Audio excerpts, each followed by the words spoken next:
part of a dream, you're part of a vision, you're part of a world where we can live and feel safe and know beyond a shadow of a doubt that we are.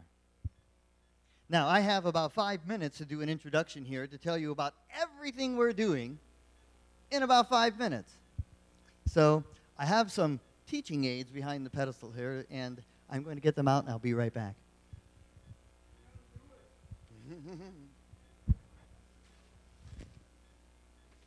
Essentially, I want to summarize the entire concept that we're working here.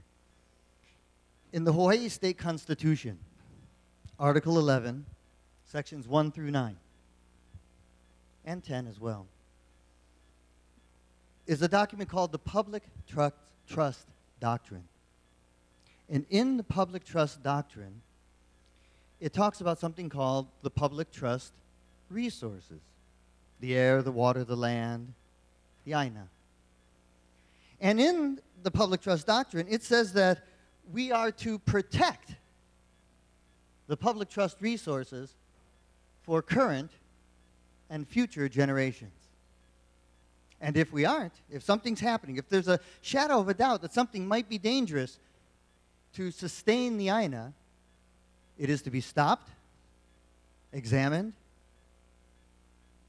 and determined whether or not it is safe. So, I have before you 2 bottles of water. One is just water that we normally would drink, and one I've added a little pesticide and herbicide to. Now, if I were to present these to you and say, drink one, which one would you drink? We'll continue. I have 2 bags of dirt here. Just normal aina, soil. One of them is perfectly clean. Nothing going on, just normal microbes and bacteria and things of that growing in. The other one is laden with herbicides and pesticides. Now, if I were to ask you to rub your hands in it, let your children play in it, or sprinkle it on your bed and your clothes, which one of these would you do that with? And then lastly, we have our balloons. And in one of the balloons is pure oxygen. And in the other balloon are the vapors from the volatile compounds. You know, when you spray these pesticides and herbicides on the soil, they evaporate. And when they evaporate, that vapor goes into the air. And so in one of these balloons, we've captured that vapor. And in the other balloon, there's just pure oxygen. Which one would you want to breathe? Now, if you had no choice whatsoever, you were forced to drink some of that water, spread some of that dirt on your children and on your bed, or breathe one of those balloons, which one would you choose if you didn't know which one had something in it? I presume you would be very cautious. And you would probably want to test the contents of each one of those. And in science, we call this the precautionary principle. The precautionary principle states that if there is not a suitable body of evidence, we don't have enough information, enough data, that we proceed with caution and we treat whatever it is we are concerned with as if it is completely toxic and hurtful and harmful to all life. And then we gently and very carefully begin to test it to verify whether or not it is. Yet we don't get a choice here on Maui. We have to drink the water that's there. We have to breathe the air that's happening around these fields. We have to experience the dust in our lives and in our homes and in our cars and on our bodies. So, the people of Maui County, 5 very brave citizens, have come forth with a new ordinance, a new law that is written by the people, for the people, and to be decided upon by the people. Now, the way that works is that they've submitted this law to the county clerk's office, and it is now registered. But to put it on the ballot in 2014 in the general elections here in November, 8,500 citizens have to agree and sign a petition that they would like to be able to vote on that. So that is the next phase. These citizens have put forth the law, and now it's petitioning time.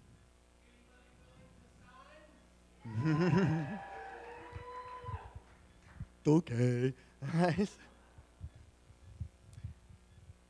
So, with this bill, this ordinance, it is a temporary moratorium.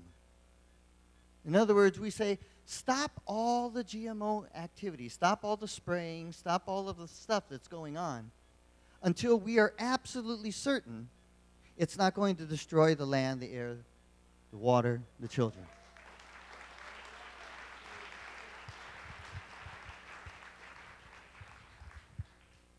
It's almost as if right now, I mean, how many people either have children or know someone who has children?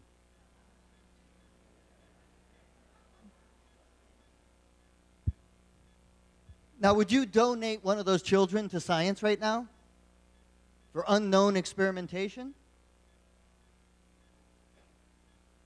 Would you do that with your own life? Would you just subject yourself to some unknown quantity of type of experimentation? Yeah, do whatever you want and let's see what happens. Essentially, that's what we're living in here. We are one of the largest chemical and biological test sites in the world. And Molokai, oh my goodness. If you go to shakamovement.org and you look at the very first video after the main one on top, you scroll and it's right there on the left, you can see what's happening on Molokai. We know what's happening on Kauai, children being born with very rare birth defects, their stomachs being born with their bodies being born with their stomachs outside of their body. A rare, very rare heart disease that's specifically attributed to one of the poisons that they're spraying on the land, 10 times higher than anywhere else in the world. This is very real. But finally, we have something we can do about it. Now, I know there are brothers and sisters in here from Monsanto and from various other biotech industries. We'd like to welcome you as part of our Ohana.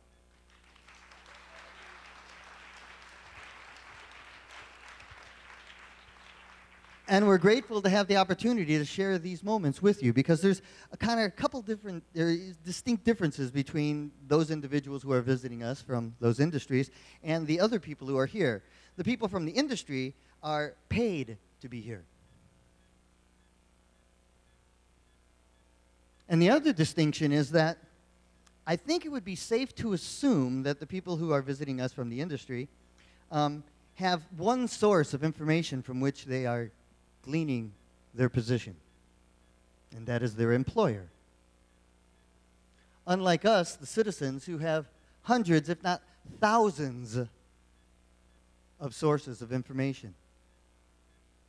The world-leading experts are supporting us worldwide. We have one of them here with us tonight, Dr. Don Huber.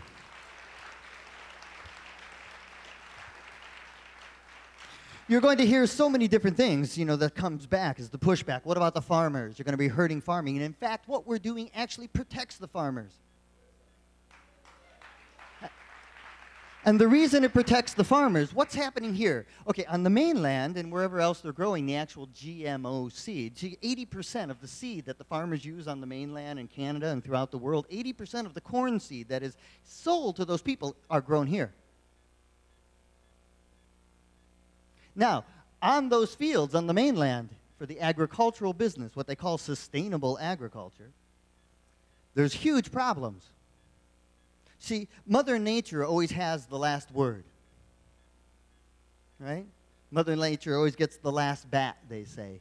And what I mean by that is that they've been spraying these heinous chemicals and what have you, and the plants and the weeds have become resistant to their chemicals. So now we have super weeds. And so they throw more chemicals on them. And the weeds just say, ah, whatever, man, bring it on. And so we have these super weeds that won't go away. There's like 20 of them now that farmers they don't know what to do. We have 500 new insects that are pesticide resistant. So what happens, how this law, how this ordinance protects our farmers here, is that if we keep letting this GMO go on, eventually we're going to be getting some super weeds. You see, because they're testing here with new chemicals so they can take them over to the mainland and elsewhere and spray them there to kill the super weeds and kill the super bugs. And so our bugs and our weeds are going to become resistant to that. And so then our farmers who are organic or our farmers who are conventional farmers will no longer be able to use the techniques they use now, and they will have to use stronger and stronger and stronger till eventually they'll have to grow GMO because it's the only thing that you would be able to grow inside those chemicals. So don't let anyone fool you that we're hurting farmers. We are protecting farmers.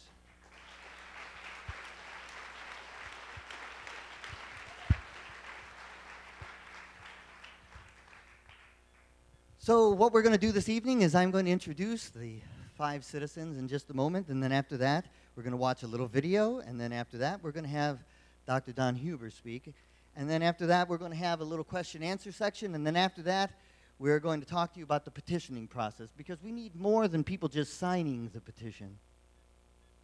Those of us who are here today, we'd like to encourage you to become petitioners. Actually take a petition. You know, if we have 50 people, just 50 people, getting petitions signed, it takes 5 people a day for the next month to get all the signatures we want. If you get 5 signatures a day for the next 30 days, with 50 people, we'll get all the signatures we want. So we would like to really invite you to consider the fact that you have an opportunity, and in fact, not even an opportunity, you are right now world history. Sitting in those chairs. You know, if not you, then who? And if not now, then when?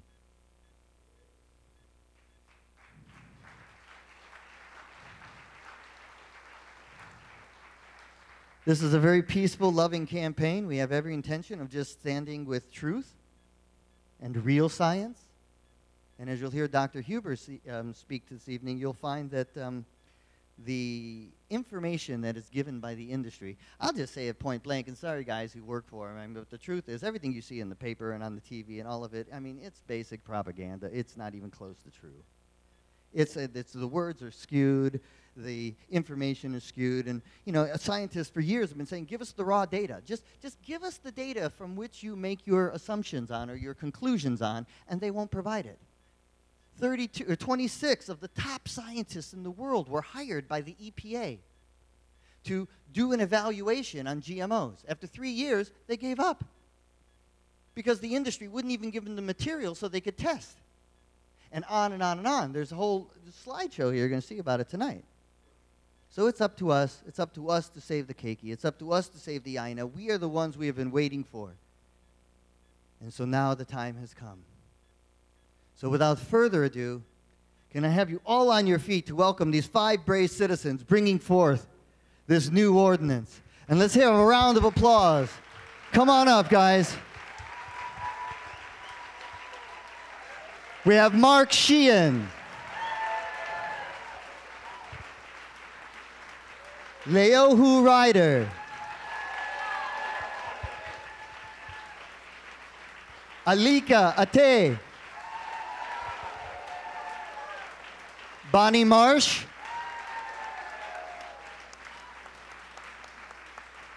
and Dr. Lauren Pang.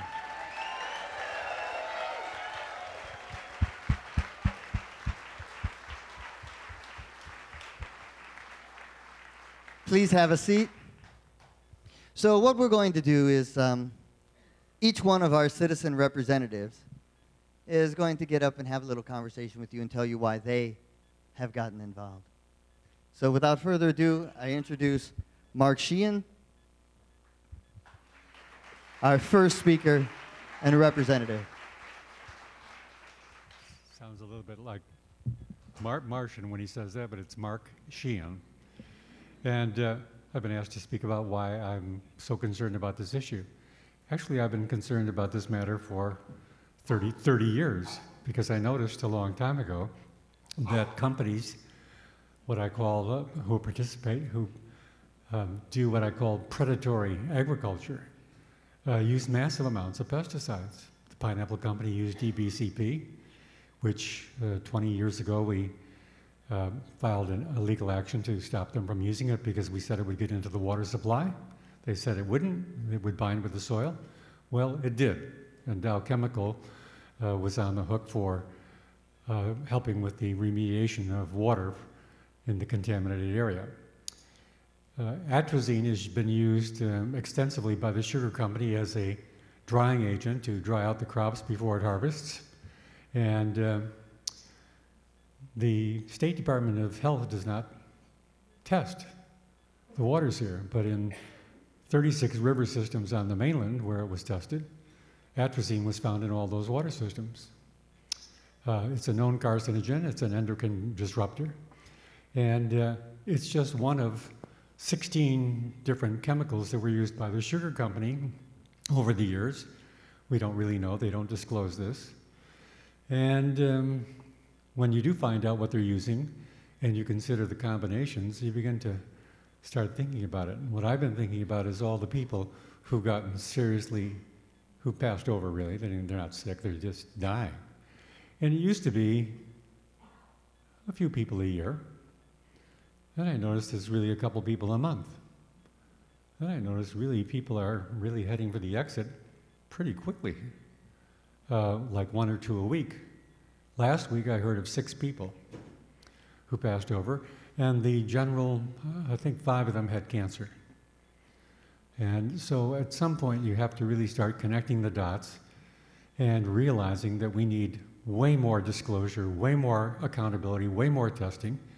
And instead of us having to go and prove that our illnesses, that what caused our friends to die off, has been caused by this or that action, we need more responsibility on the part of these corporations. And now we have, in addition to the chemicals that are being used, life forms. So I think we've gotten to the point where enough is enough, and we have to really stand up and demand that our island be protected, and that these people take responsibility for what they're doing and show that these are safe. So that's where I'm concerned with, and I think many of you share that concern, and I want to thank you for showing up here, and thank you for what you will be doing over the next 6 weeks to get this petition on the ballot. It's the first step. There's already a lot of pushback. If you notice, there are pop-up ads on Huffington Post and banner ads when you go to the Maui News, and I'm sure lots more are being put up to tell the Monsanto story in Hawaii. But this is the story of the people and their understanding that this environment is critical for us. And so I want to thank you for showing up, standing up, speaking up, signing up, doing all the up stuff that we need to do in order to change this island and get a more conscious way of protecting the island. Thank you.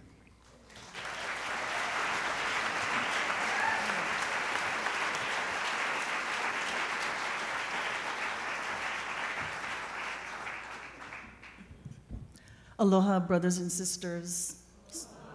It's nice to feel your loving expressions of the Shaka kuleana this evening. Mahalo for coming.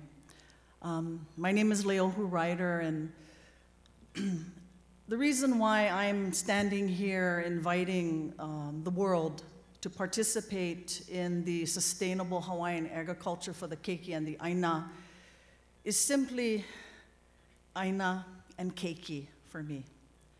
What we have been raised and imbued with since we were born here in these beloved islands of Hawaii, Maui, Molokai, Lanai, is to respect the aina and to allow our children to grow up in a place that is not poisoning their minds and bodies and their spirit, and the opportunity to connect their piko their umbilicus to that which feeds them, which is our Papahonua, our beloved Mother Earth. For we have been taught that what we do to her, we do to ourselves.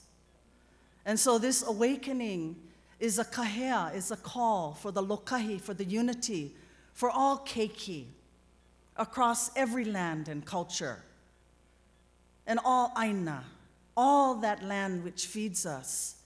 We have that right as indigenous people of this earth, all of us collectively as one ohana. It is our right to live healthy. And the experimentation, the things that Maui is, and Hawaii, through these GMO experiments, it is horrifying to me to see the children that are suffering across our islands and across other lands.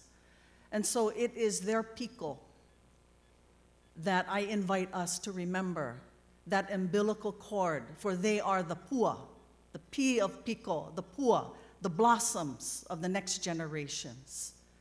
They deserve to flourish in a healthy land that does not poison their bodies, so that they can carry on the mystical, beautiful relationship of this land. And the Ike in... Thank you. And the I in the piko is the Ike, the knowledge that all of us must understand, whether we are for life or not in this experimental catastrophe. This Ike is very important for us to understand so that we can better serve our children. And the K is the kuleana that each of us carries, this divine kuleana that is calling us to stand up for our children and to stand up for the health of the land.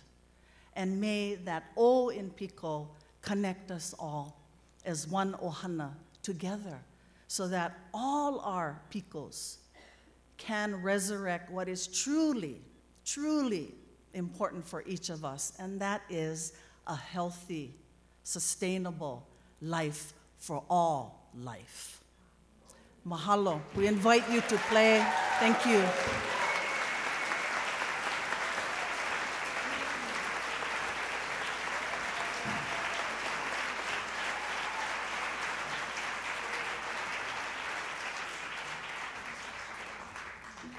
Aloha.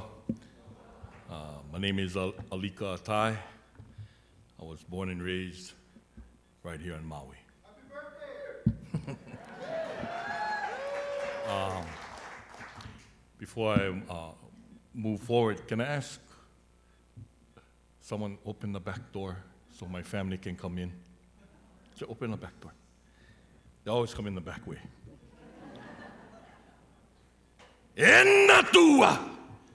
Naivi o tomotu, Maui o kama.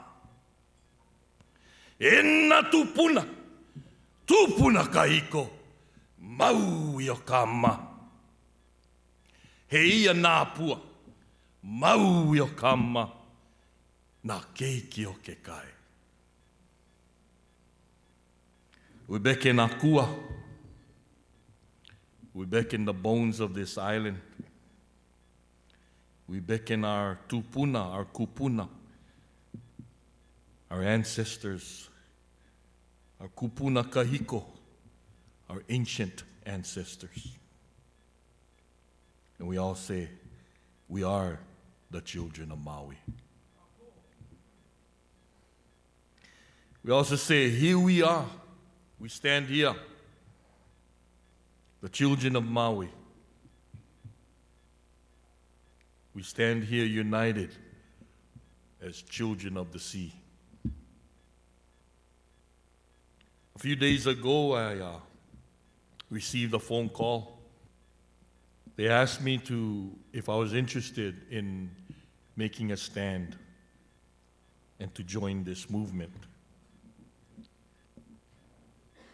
I knew immediately what my answer was, but they were talking more. I have lived this movement all my life.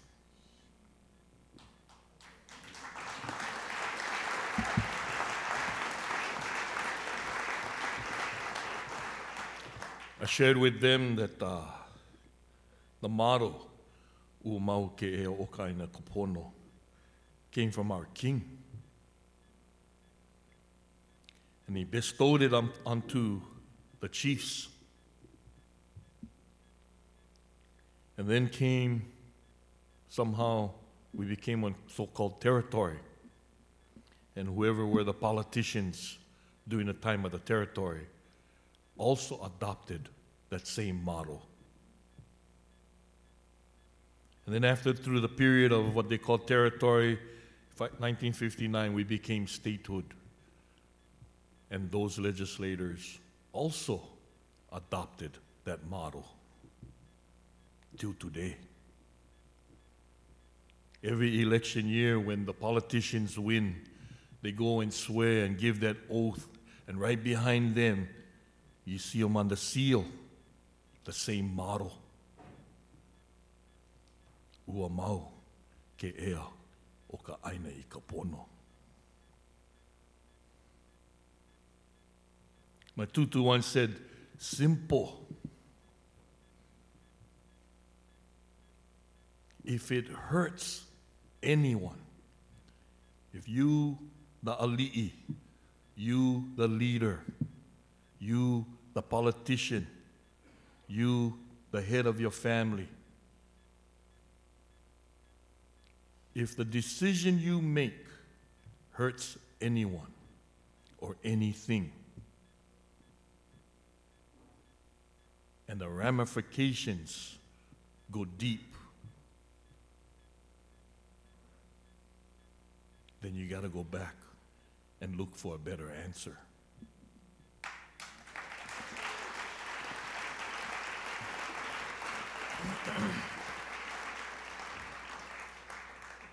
So when they asked me to go to a notary public to put my John Hancock on the paper and go in front of the county clerk and do all that stuff, for me, as a Hawaiian, that's a big step. Because we're not normally like that. Yeah? We're warriors, but we passive. But this is important. So I took that step. And I also laid down a challenge to all my family members and all the heads of families throughout Maui to also join us.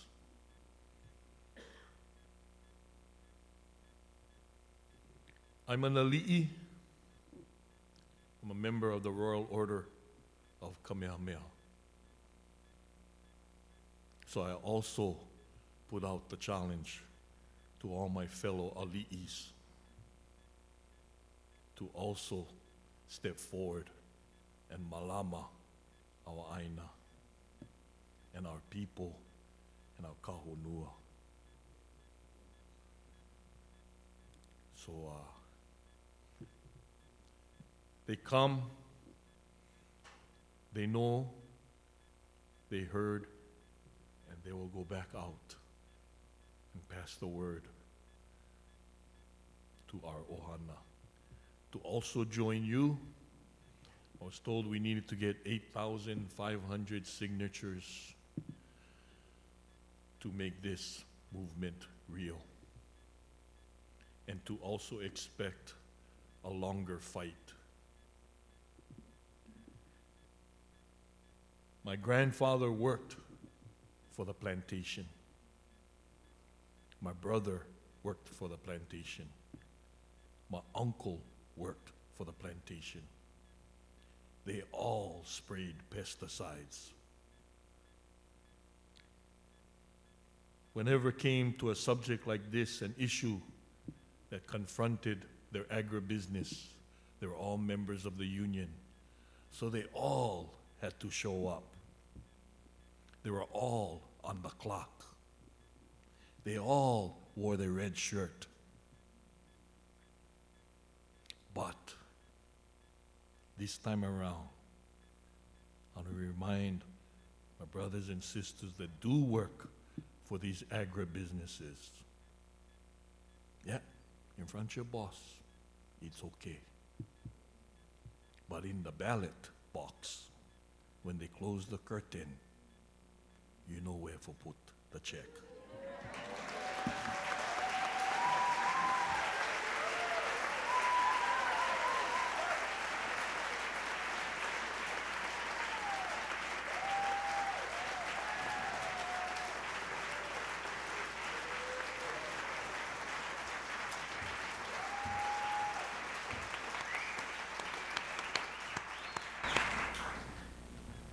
Aloha Ohana. I am so happy to see how everyone showed up, everybody's participating and being present in this moment. Thank you from my heart.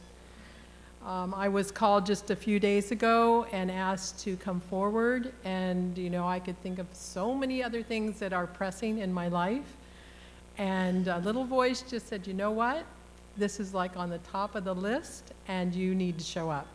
And that's why I'm standing here right now. As a doctor, I'm treating people with cancer, chronic diseases, I'm breathing the air, I'm drinking the water, I'm a midwife, I'm a grandmother, I'm a mother. All of that is so critical in relation to what's happening here on Maui.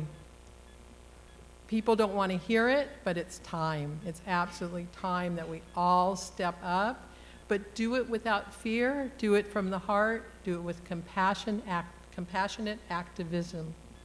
Not a place for hatred or frustration or anger, because that's just giving in to what is. And we need to really come from a more compassionate place, because I feel that's where our power is. And to honor the Hawaiians and becoming Hawaiian by digging in the mud, digging in the dirt, planting ourselves, doing it organically. I had a wonderful opportunity to farm taro in the Loi down in Keanai, and I really learned what it is to be Hawaiian on that level of being communing with the Aina and being part of that. And as a naturopath, I chose the natural path. And I embrace that, and as a doctor, I am sworn in to do no harm, and I'm here also to help prevent harm in our community, in our lives, because it is happening all around us. Today I got a phone call from a woman I did not know who was referred to me and said, I need help, my niece is dying of cancer. She's 31 years old with colon cancer, and there's nothing they can do for her. And I said, does she eat a SAD diet, a standard American diet? And she says, oh, yes, she does. I said, well, it could be GMOs and pesticides that have caused this for a 31-year-old to have stage 4 colon cancer. And she goes, and the other thing is so many of her friends now have cancer. So it's showing up, and it's really time to take a stand and be present. Go forth, get those signatures, have your voice heard, and celebrate the moratorium and claim it. Claim that it is happening. Yes, I know it will take long and it will be difficult, but I'm just going to claim that it is already done. Thank you so much.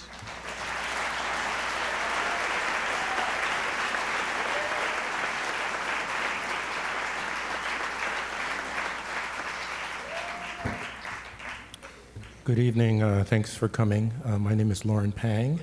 I speak as a private citizen.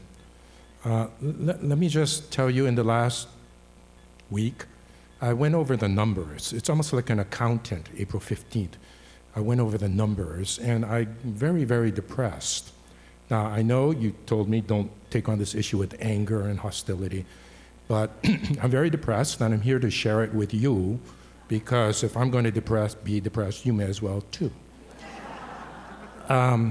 7 years ago, I was called to Molokai because the children next to the GMO fields, Monsanto, were sick. And I couldn't figure out what was going on. And I didn't know how much pesticides they were using. Okay, I just kind of looked at them. But every school, some far away, or almost far away from the fields, they were sick too. So I said, well, I don't think it's from your spraying. Fine. 5 years ago, I had started to go to West Kauai on Waimea 3 times because the children repeatedly got sick after spraying. They spray and they quickly get sick. And then I started to realize these guys using a lot of chemicals, pesticides. Now, you might know I took a position against GMOs, the mutation itself. But recently, especially in the last week, I've been very concerned about the number of pesticides. Okay, fine. My background for 25 years, I'm a physician. I was with the World Health Organization, and I was supposed to plan and design evaluations of drugs, vaccines, and diagnostics. I retired in the year 2000, but I've become active again. I review research for the US Congress, okay? Now, in drugs and chemicals, we have one basic principle. If you have drug A and you know it very well, the efficacy and the toxicity, and you have drug B and you know it very well, the minute you combine them, the combination, all hell can break loose. It could be anything, both quantitatively, that means it drops the threshold of safety for drug A. All of a sudden, drug A is very toxic when you give it with drug B, or qualitatively, weird stuff. Now, we have repeatedly seen this in pharmaceuticals and drugs. That's my background. Then we're supposed to apply this to pesticides, which is nothing more than a bunch of drugs that they don't intend that you breed, but you do. Okay? So I kind of used to them spraying 6 or 7, maybe, for sugarcane or pineapple, but we have learned that they were spraying about 70 to 80. In Kauai, in the 3rd meeting, the community was furious, and the EPA was there. EPA, in charge of pesticides. And I asked the EPA representative, do you not believe the basic principle that combinations are to be considered dangerous new products to proven otherwise? He didn't say anything. He just kind of looked at his feet, and he said, we are using many pesticides out here, but each one, sometimes they're below the threshold that causes danger. Some are 1,000-fold. Each one evaluated separately. But I brought with me tons of papers that can show that when you use 2, the threshold level drops not 1,000-fold, several thousand-fold, let alone 3, 4, 5, 6, 7, 8, 9, 10. So my quest, I know it seems a little obsessive, but I'm very concerned with the combinations because each new combination could have stunning effects, qualitatively and quantitatively. So let's go over some combinations. When you have 2 drugs, chemicals, pesticides, A and B, how many combinations do you have? Well, you have A, that's 1 is considered combination. B and A plus B, you have 3 with 2 drugs. Now you have 4 drugs. Well, how many combinations do you think you have? You have 15. Okay, all of a sudden you jump from 3 to 15. When you have 15 chemicals, either in your body or pesticides, how many combinations do you think you have? Well, hold it, Dr. Pang, why did you choose 15? Because that's my guess of what the pineapple and cane guys used at the peak, 15. You have 30,000 combinations. And you ask the EPA, have you tested 30,000 combinations? Gosh, they barely test 5. They don't have the wherewithal to test it. Now we move to 45 chemicals. Why do you pick 45? Because apples and strawberries seem to use 40. Ooh. How many combinations do you think you have? 10 to the 13th. That's 10 to the 13th, that's 1,000 billion.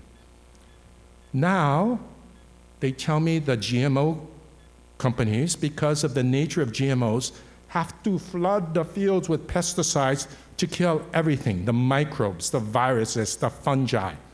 How many combinations do you have with 80 chemicals, 10 to the 23rd, a trillion, that's more than the drops of water in the world. Now, why are you bringing this up, Dr. Pang? Because if we had used 15 chemicals and we escaped, we were lucky. Not all combinations occur together. Not all combinations are dangerous. Not all combinations cause chronic effects. Well, okay, maybe they didn't. We missed it. When with 30,000 combinations, 15 chemicals. But when you up it to 80 and you're dealing with a trillion, you'd be damn lucky. It's almost impossible to escape 1,000 toxicities. Not one, but 1,000, okay? And the toxicities we're looking at are chronic toxicities. You read the CDC report. Do doctors report chronic toxicity from chemicals? No, we don't dare. Because there's so many confounders. It could have been your diet. It could have been the car exhaust. So we don't. Not only did we miss them, but when you up the number, you're asking for hell on earth. I mean, there's no way around this. I got to clear this up, because Monsanto will come and say, wait a minute. We use 80, but not in combination. What do you think combination is, from a medical point of view? Well, you could spray them together. That's combination. You could not spray them together, but they persist in the environment, in the soil, water, or air. That's combination. You didn't spray them together, but they're there. Well, maybe you didn't spray them. They clear the environment, but they're in your body. Some of these chemicals last months in your body. When they overlap, that's combination. And then the most disturbing thing of all, remember everything I say about the human body applies to the environment, is the overlap of damage. That's combination. For example, a reef. You put chemical A and it kind of wrecked the reef. The reef is chronically sick for 20 years. Now you put chemical B, chemical or pesticide B. Chemical A and B are never on the reef together, but the damage left by A for 20 years and the damage from B, those are synergistic. That means it ups the threshold level and you see weird things. So my definition of combination, I feel, is correct. A lot of these things are affecting us in combination. A lot of these things drop the level which we thought were safe. And we are simply faced with this horrible event, which I think it's going to hurt us in the end. Now they will tell you, gee, Dr. Pang, if you're so worried about this, we would be dead by now. I'm looking at chronic effects. Give us 15 years and we can tally it up. We spoke on Kauai, and all the medical community supports my position. I am not saying these things are dangerous. I'm telling you what could be. Even if it's 1 out of 1,000,000 are dangerous, when you got a trillion combos laid on us, you're asking for trouble. I don't have to prove these things are dangerous. The precautionary principle says you have to prove they're safe before we release it on ourselves. Now, the EPA has this kind of nickname for me.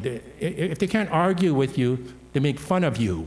And I forgot what the nickname means, but it means like, I'm so extravagant. How in the world are we going to test a trillion combinations when we can barely afford to test 5?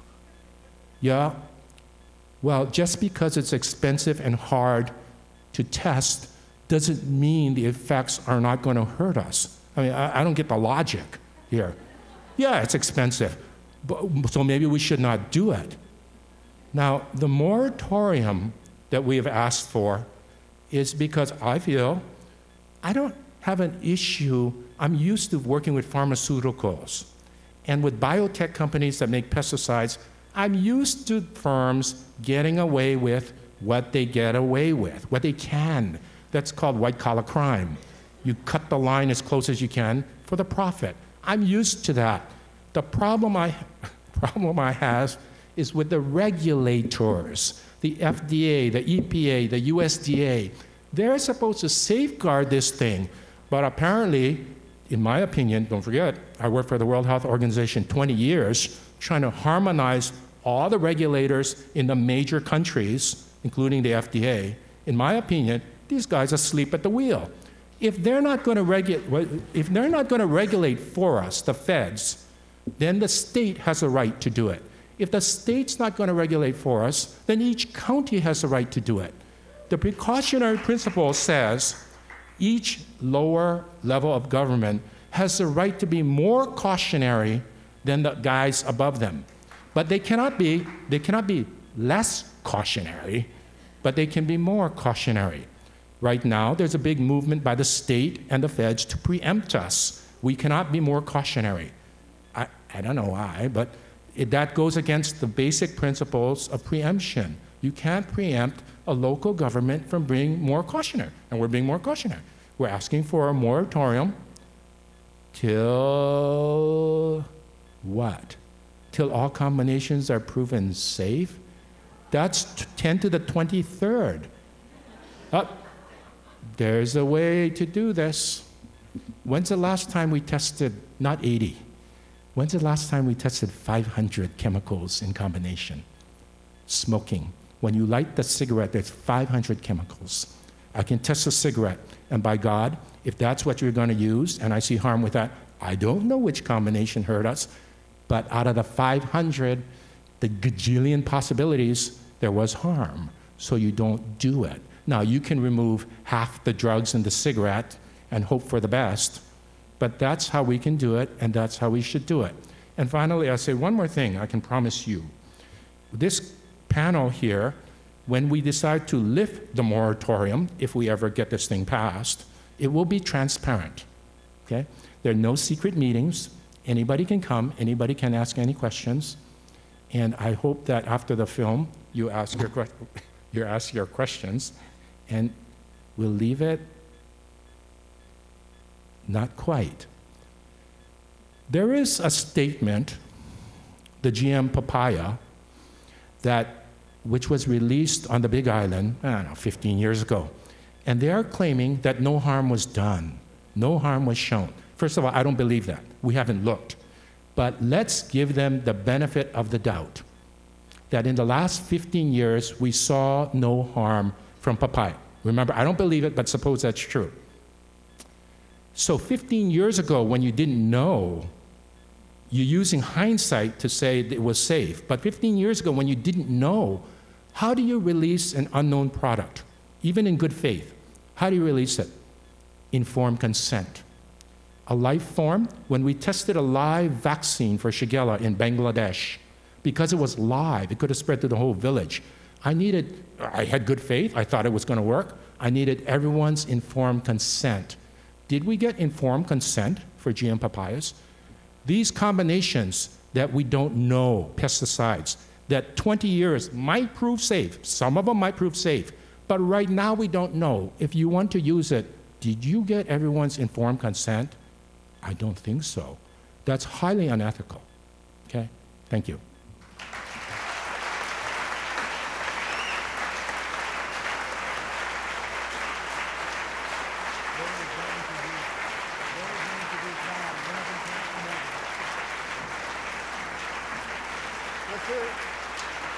Let's hear it for our 5 citizens bringing forth this initiative.